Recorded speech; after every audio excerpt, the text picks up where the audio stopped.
নমস্কার বন্ধুরা, আজ আমি নিয়ে এসেছি ঢ্যাঁড়স বা ভেন্ডির দারুণ মুখরোচক একটি রেসিপি, যেটা গরম ভাত হোক বা রুটি বা পরোটা যে কোনো কিছুর সাথেই খেতে দুর্দান্ত লাগে।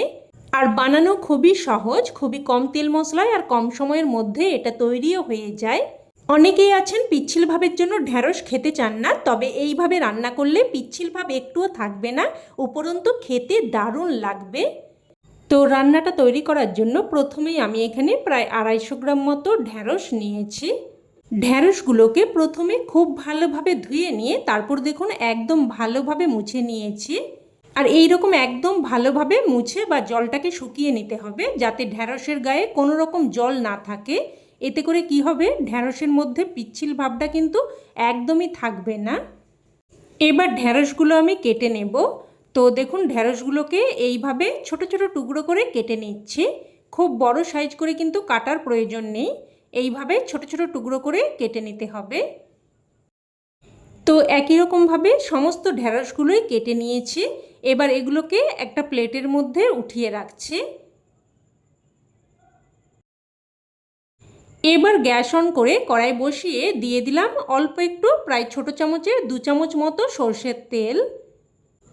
তেলটাকে একদম ভালোভাবে গরম করে নিয়ে এবার এর মধ্যে কেটে রাখা ঢ্যাঁড়সগুলো দিয়ে দেব অল্প একটু লবণ। লবণটা দিয়ে ভালোভাবে মিশিয়ে নিয়ে এবার একটা ঢাকনা দিয়ে মিডিয়াম ফ্লেমে প্রায় 2 মিনিট মতো ঢ্যাঁড়সগুলোকে হালকা ভেজে নেব। তো প্রায় 2 মিনিট মতো ঢাকনা দিয়ে ঢ্যাঁড়সগুলোকে দেখুন ভেজে নিয়েছি। দেখুন এই রকম হালকা মতো করে ভেজে নিতে হবে। এবার ঢ্যাঁড়সগুলো উঠিয়ে নিচ্ছি। উঠিয়ে নিয়ে আবারও ওই কড়াইয়ের মধ্যে অল্প একটু, প্রায় ছোট চামচের 2 চামচ মতো সরষের তেল দিয়ে দিলাম। তেল হালকা গরম হয়ে আসলে ফোড়নে দিয়ে দিলাম হাফ চামচ গোটা জিরে আর হাফ চামচের থেকে একটু কম করে জোয়ান আর কালো সর্ষে। আর ফোড়নে কিন্তু অবশ্যই জিরে, সর্ষে আর জোয়ানই দেবেন, তাতে করে কিন্তু একটা সুন্দর ফ্লেভার আসবে।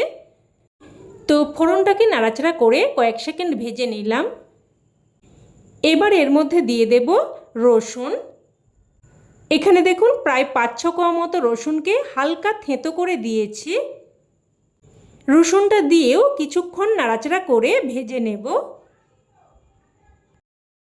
নাড়াচাড়া করে রসুনটা হালকা করে একটু ভেজে নিয়ে তারপর এর মধ্যে দিয়ে দিচ্ছি পেঁয়াজ। এখানে আমি একটা মিডিয়াম সাইজের পেঁয়াজকে দেখুন এইরকম ছোট ছোট টুকরো করে দিয়েছি। দিয়ে দিচ্ছি স্বাদ অনুযায়ী লবণ। ঢ্যাঁড়সগুলো কিন্তু আমি লবণ দিয়ে ভেজেছি, তো সেই অনুযায়ী লবণটা দিয়ে দিয়েছি। আর দিয়ে দিয়েছি হাফ চামচ মতো হলুদ গুঁড়ো, অল্প একটু লঙ্কার গুঁড়ো, আর দিয়ে দিলাম কয়েকটা চেরা কাঁচা লঙ্কা। তবে ঝালটা কিন্তু অবশ্যই আপনারা আপনাদের স্বাদ অনুযায়ী দিয়ে দেবেন। এবার সব কিছু একটু নাড়াচাড়া করে নিয়ে তারপর একটা ঢাকনা দিয়ে প্রায় 2 মিনিট মতো মিডিয়াম ফ্লেমে রান্না করে নেব। এবার এই সময় অন্য দিকের গ্যাস ওভেনে একটা তড়কা প্যান বসিয়ে আমি দিয়ে দিলাম প্রায় 1 টেবিল চামচ মতো বেসন। এবার লো টু মিডিয়াম ফ্লেমে অনবরত নাড়াচাড়া করে বেসনটাকে ভেজে নেব। কিছুক্ষণ নাড়াচাড়া করার পরেই দেখবেন একটা সুন্দর ফ্লেভার বেরোতে শুরু করবে। আর দেখুন এইরকম একটু হালকা লাল করে বেসনটাকে ভেজে নিতে হবে। মোটামুটি বেসনের কাঁচা গন্ধটা চলে যাওয়া অবধি কিন্তু ভেজে নিতে হবে। তো এটাকে আমি একটা পাত্রের মধ্যে উঠিয়ে রেখেছি। এবার এদিকে কিন্তু ঢাকনা দিয়ে প্রায় 2 থেকে 3 মিনিট মতো রান্না করে নিয়েছি। আর দেখুন পেঁয়াজ, লঙ্কা এগুলো কিন্তু হালকা ভাজা মতো হয়েছে, খুব বেশি লাল করে কিন্তু ভাজার প্রয়োজন নেই। এবার এখানে ভেজে রাখা ঢ্যাঁড়সগুলো দিয়ে দিলাম। দিয়ে দিচ্ছি একটা মিডিয়াম সাইজের কুচানো টমেটো। এবার টমেটো আর ঢ্যাঁড়সটা দিয়ে একটুক্ষণ নাড়াচাড়া করে ভেজে নেব। আপনারা হয়তো অনেক রকমভাবেই ঢ্যাঁড়স রান্না করে খেয়েছেন, তবে এইভাবে একবার হলেও আমার মতো করে বানিয়ে দেখবেন। খেতে কিন্তু অসম্ভব টেস্টি হয়, সকলেই খেয়ে খুবই প্রশংসা করবে। তো একটুক্ষণ ভেজে নিয়ে এবার এর মধ্যে অল্প একটু করে প্রায় 1-3 চামচ মতো করে দিয়ে দিলাম জিরের গুঁড়ো, ধনের গুঁড়ো, আর সাথে ভেজে রাখা বেসনটাও দিয়ে দিলাম। এবার আবারও সব কিছু নাড়াচাড়া করে একটুক্ষণ ভেজে নেব। প্রায় মিনিট 2 মতো অনবরত নাড়াচাড়া করে ভেজে নিয়ে এবার দেখুন উপর দিয়ে আমি অল্প একটু জল ছিটিয়ে দেব। দেখুন এইভাবে অল্প একটু করে জল ছিটিয়ে দিলাম। হালকা করে একটু নাড়াচাড়া করে নিয়ে আবারও একটা ঢাকনা দিয়ে মিডিয়াম ফ্লেমে প্রায় 2 থেকে 3 মিনিট মতো রান্না করে নেব। এতে করে ঢ্যাঁড়স একদম ভালোভাবে সেদ্ধ হয়ে মশলার সাথে ভালোভাবে মিশে যাবে। এবার অন্যদিকের গ্যাস ওভেনে একটা তড়কা প্যান বসিয়ে দিয়ে দিয়েছি 1 চামচ মতো সাদা তিল। লো টু মিডিয়াম ফ্লেমে অনবরত নাড়াচাড়া করে তিলটাকে কিছুক্ষণ ভেজে নিতে হবে। একটুক্ষণ নাড়াচাড়া করলেই যখন দেখবেন তিলটা একটু ফুটতে শুরু করেছে আর তিলটা যখন এইরকম হালকা লাল মতো করে ভাজা হয়ে যাবে তখনই কিন্তু নামিয়ে রাখতে হবে। এবার এদিকেও কিন্তু প্রায় 2 থেকে 3 মিনিট মতো ঢাকনা দিয়ে দিয়ে রান্না করে নিয়েছি। আর দেখুন ঢ্যাঁড়স কিন্তু একদম ভালোভাবে সেদ্ধ হয়ে মশলার সাথে একদম ভালোভাবে মিশে গেছে। এবার এখানে দিয়ে দিচ্ছি অল্প একটু চিনি, এতে করে স্বাদটা সুন্দরভাবে ব্যালেন্স হবে আর খেতেও কিন্তু খুবই ভালো লাগবে। তবে আপনারা যদি রান্নাতে একদমই চিনি অপছন্দ করেন সেক্ষেত্রে কিন্তু চিনিটা বাদ দিয়েও দিতে পারেন।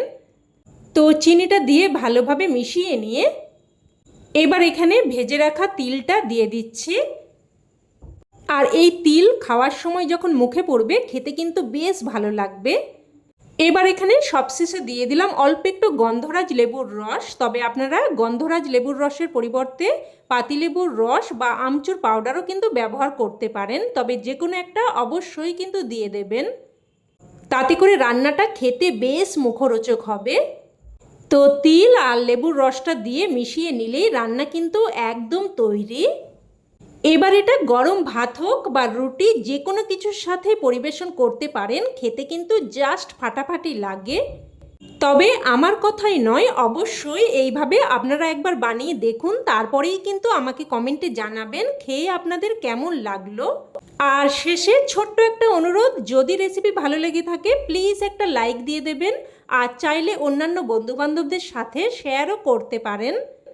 আর চ্যানেলের নতুন বন্ধু হয়ে থাকলে চ্যানেলটি অবশ্যই করে সাবস্ক্রাইব করে নেবেন। তো আজ এই অবধি, আবারও অন্য কোনো রেসিপিতে দেখা হবে। ততক্ষণে ভালো থাকবেন, সুস্থ থাকবেন আর সকলকে ধন্যবাদ।